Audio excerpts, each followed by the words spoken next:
This script comes from the novel One-Handed Catch by M.J. Otch.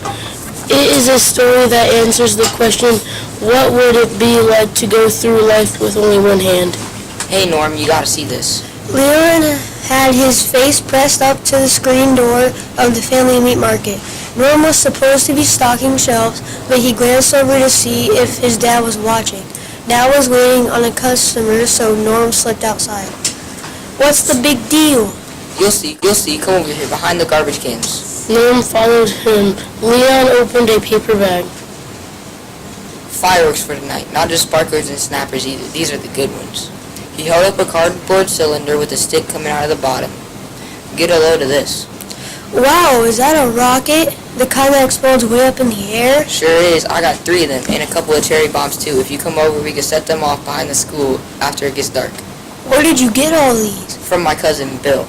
I have to give him my allowance for the next 3 weeks to pay for them. You should see all the stuff he has. He and his friends are driving out to the lake tonight to set them off. This is great. I can't believe we get to see fireworks again. Norm had only been 6 years old when the war started, but he could still remember fireworks. They were banned during the war because of blackouts. Folks couldn't even have firecrackers because the flame from a match might be seen from the air. Once during a drill, Norm had opened a blackout shade, just a slit, to peek out the neighborhood. Air raid warden saw it and gave him holy heck. Norm was glad Leon had fireworks, but wasn't going to stand close to him when he set them off. Leon was a good friend, but he didn't always think things through. Are you sure you know how to do this? It's a cinch. You just set them up and light the fuse. Bill told me how.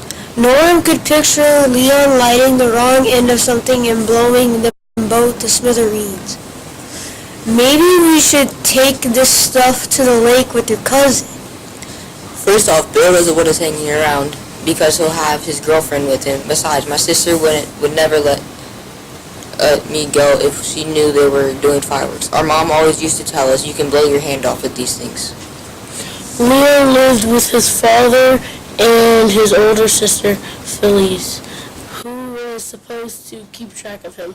Yeah, my mom says the same thing. She wouldn't let me go either. I got to get back to work, Leon. I'll come over to your house after dinner. Mom tried to keep the door from squeaking as he went back. Then Mrs. Baumgartner came barreling in right behind him and let it slam. Dad looked up from behind the meat counter in the back, but Norm ducked in the canned vegetable aisle before he saw him. Norm had just opened a case of canned corn before Leon had called him outside. Now he moved the cans of corn onto the shelf to one side and checked the price that his mom had written on the case. Norm marked the new cans with a grease pencil and pushed them to the back of the shelf. It was 2 cents more than before, so Norm had to wipe off the press on the old cans and remark them with stacking in the front of this new stuff. Mrs. Baumgartner came down my aisle. Good morning, Norman. I'll take one of those cans before you raise the price. 8 cents is more than enough to pay for corn. Miss Baumgartner was always looking for a bargain. You have a smile. Norm handed it to her. Dad's rule was the customers are always right even when they are wrong. So Norm didn't argue with her. Norm finished up the corn and went to get a carton of canned peas from behind the meat counter. Miss Baumgartner was looking in the display case with a scowl on her face. Your chicken livers are 15 cents a pound. Walter Bates highway robbery. Morton's grocery had them for 10 cents this morning. My father was wrapping hot dogs. Then why didn't you buy them from Morton, Miss Baumgartner? Because he was out of them. That's why. Dad tried string around the package and slid it across the glass to his other customer, then leaned on the counter and smiled at Miss Baumgartner. When I'm out of chicken livers, I sell them for a penny a pound. Miss Baumgartner looked huffy for a second, then almost smiled. "All right, Walter, give me a half a pound of your gold-plated chicken livers." That's why everybody liked Dad. He could always joke people of their bad moods. Norm would have told old Mrs. Baumgartner to fly a kite, which is why Norm didn't have to wait on customers very often. Norm likes stocking shelves because he could be a million miles away thinking about things he'd rather be doing, like drawing pictures of cars or playing baseball. The same as he did in school last year. His 5th grade teacher nicknamed him Dreamin' Norman because he was always off in his own world. She always called him Norman Rockwell because whenever he wasn't daydreaming, he was doodling in his notebook. When Norm grows up, he wants to be either a baseball player or an artist, but has never told his family. Norm's dad thinks he'll work full-time in the family business after high school. He's always telling Mrs. Knapp, the sign painter, that he'll need a Schmidt and Son sign printed up one of these days. Heck, Norm could paint that sign himself if he wanted to work here, which he didn't. The screen door slammed every couple of minutes now. People were coming in to get hot dogs and chopped meat to make hamburgers for the 4th of July cookouts. Dad had the chopped meat on a special for the holiday, 14 cents a pound. I suppose Miss Baumgartner would want that for less, too. This was the first Independence Day since the war ended, so people were celebrating in a big way. Meat rotating was over, so now the people could buy as much as they wanted, so they went hog wild. There was a line of customers that would wound from the meat counter to the potato chips and pretzels up by the front door. Ray, the only employee, was ringing up sales every few minutes. Usually Norm's mom would have been helping his father wait. No customers, but she had taken Norm's younger sister, Ellie, to march with her Brian. But she had taken Norm's younger sister, troop in the 4th of July parade.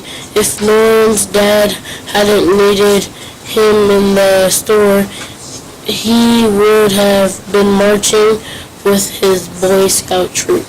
Eli got off easy. She hardly ever had to do store work.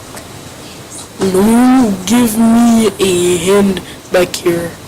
Norm thought he got stuck waiting on customers. That's not why Dad wanted Norm though. "I'm running low on chopped meat. I need you to grind some for me. Sure, Dad. What a relief. Norm didn't get to use the meat grinder very often. If he worked for somebody else, he probably wouldn't get to use it all, but in a family business, everybody did what was needed. No question asked. Mr.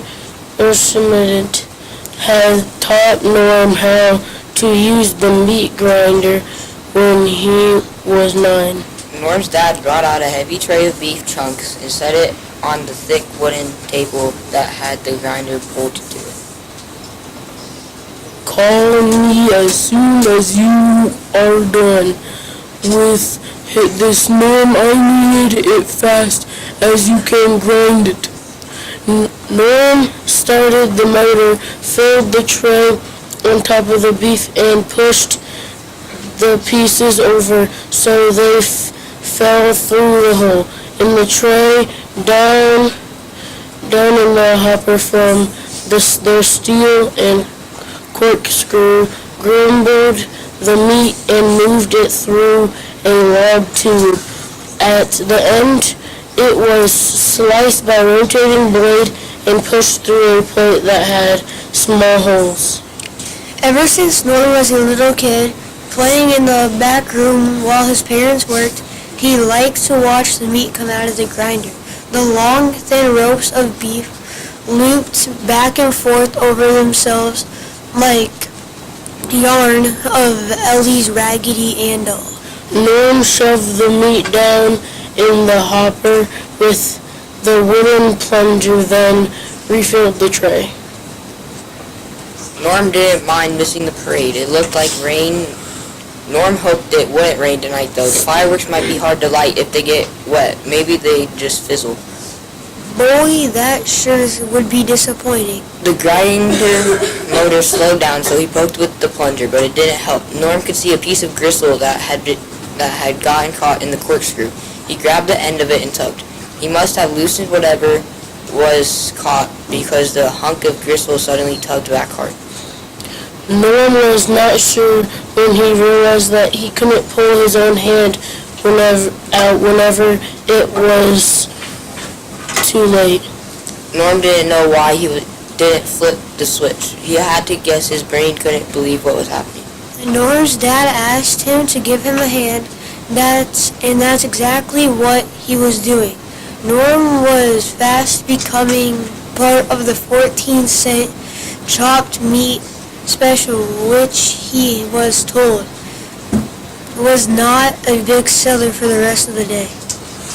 To find out how Norm learned to do things he took for granted, such as tying his shoes and riding his bicycle, and then more complicated things such as playing baseball with one-handed, read One-Handed Catch by MJ Ott.